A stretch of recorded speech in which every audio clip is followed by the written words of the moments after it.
Judge Vanderby Court is now in session. Judge, this is case number JVB 1018, Stewart case. Judge, both parties have been sworn. Thank you.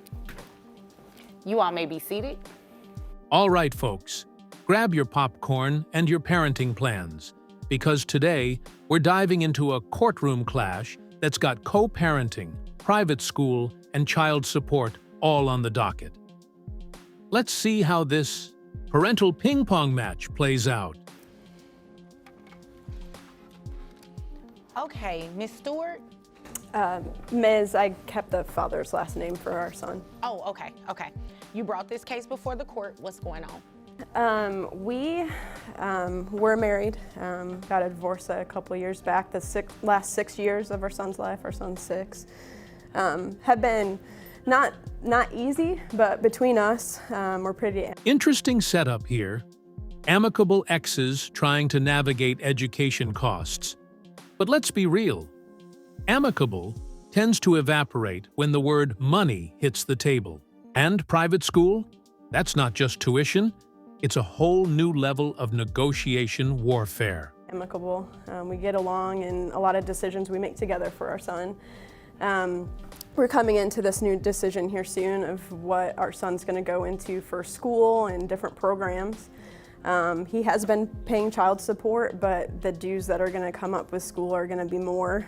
And I wanted to try and get more child support, hopefully to split the difference in the cost of that.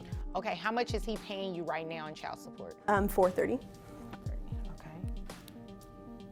And what is it that you're asking in terms of the split? Our son's dues are going to be $1,100 for the new school. What school is this? It's a private school, but he's a brilliant boy, and I think we've done a great job raising him. So to put him into a school that really fits his personality and his education level, I think we agree is important for him. So. Okay. And what do you have to say about this? Well, you know, I kind of let her make those decisions. In terms of the school, you're okay with the school? In terms of the school, I'm okay. Boom! The mom drops the ace. Brilliant boy, needs a better school. She's painting the emotional high ground, and smart too. Judges love hearing that parents are prioritizing education. But now let's see if Dad's wallet agrees with that sentiment. I trust her. It's actually, you know, splitting it is going to be more on the front end, but it's actually less. I looked it up, and it's 9 months. Okay. At $550 will actually be less child support for me in the next year. So I'm not sure that's what she wanted to do, so I'm saying okay. Okay. So you guys agree that you would split the $1,100? Did you catch that? He's doing some quick courtroom math. The dad is suggesting a higher payment now means less in the long run. But hold up, this isn't just about the numbers. Court-ordered child support doesn't flex around a school calendar like gym class. Is that what I'm understanding? We agreed that we would split the schooling, but the trouble that we're coming into here is just the length of time. I don't want to go 3 months without having any child support, if that's what he's bringing to case. Is that what you're trying to say? Yeah, if we're talking about splitting the tuition, then we're splitting $1,100 in 9 months. That's less money for the year than if I just continued to pay child support to her. I'm okay with it, so if that's her decision. What we're disagreeing with is just the length of time. I want to at least receive the $430 for the remaining 3 months if that's what decided. I'm not sure how that works in terms of the court, but Yeah, unfortunately it wouldn't work like that. We wouldn't be able to do it like that, because then we would be sending a withholding order to your employer for 9 months, and then... Ah, the classic administrative nightmare. The judge is basically saying, nice idea, but the system can't just flick a switch mid-year. Once a withholding order is in place, it's like a train on rails, smoothest when it keeps going straight. At the 3rd month, have to hope that it reaches them in time enough for the 3 months for it to go down. So it doesn't really work like that. So it either has to be something you guys agree on in terms of what it is, like the amount, the $550, and it will have to continue for the full year. I mean, you think about it like this. Those 3 months, there are going to be things that your son will probably need while he's with mom that she will be able to get. Yeah. Definitely daycare. I mean, that's Well, still. I mean, I understand she has expenses, but so basically, if she decides that he's going to go to a private school, my child support is going to be raised 12 months a year, even though that's a 9-month decision. Yeah, because it has to extend through the entire year. Otherwise, based on your tax returns, I can base your child support off of what it should actually be. No, I think we're okay.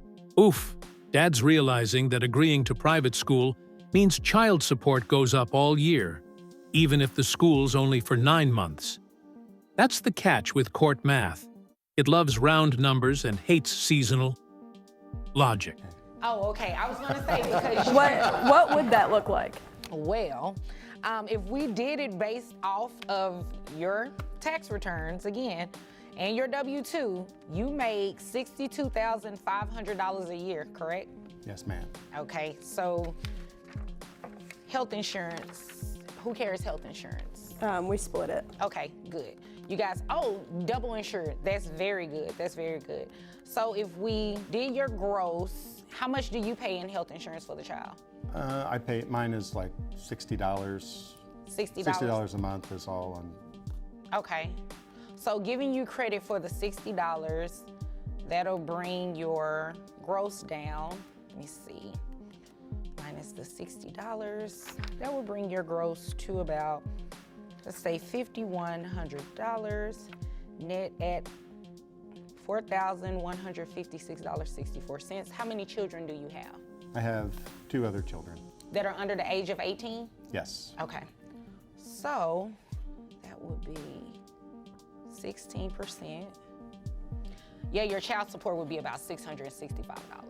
Yeah, I think I'm okay with I'm okay with the $550? The $550. I if you think are. the That's $550 okay. is good too. I think it's good too. And I mean, you guys will be splitting the tuition, essentially. Let's talk numbers. Based on income, his child support could be over $660, but he's being offered $550. A discount for good behavior? Or just a compromise to keep things out of a financial tug-of-war? Either way, looks like peace is possible. Since your insurance is better than mine, just because of your occupation, is there something, I mean, I am all about protecting our son on both sides, but if he was to have full insurance over our son, is that something that we address here, or is that something that we address outside of court? Oh no, you can do it on your own independently. You can go ahead and actually drop your insurance if you would like, because he at least is still covered under Dad's insurance, and there will be nothing wrong with that. Okay? So we'll discuss that after. Okay. Okay. Is that all? You guys have anything else? I guess, when does it take effect? It'll take effect the 1st of each month. So So if today's the 3rd, then it doesn't take effect until the 1st of next until month. the 1st of next month, yeah.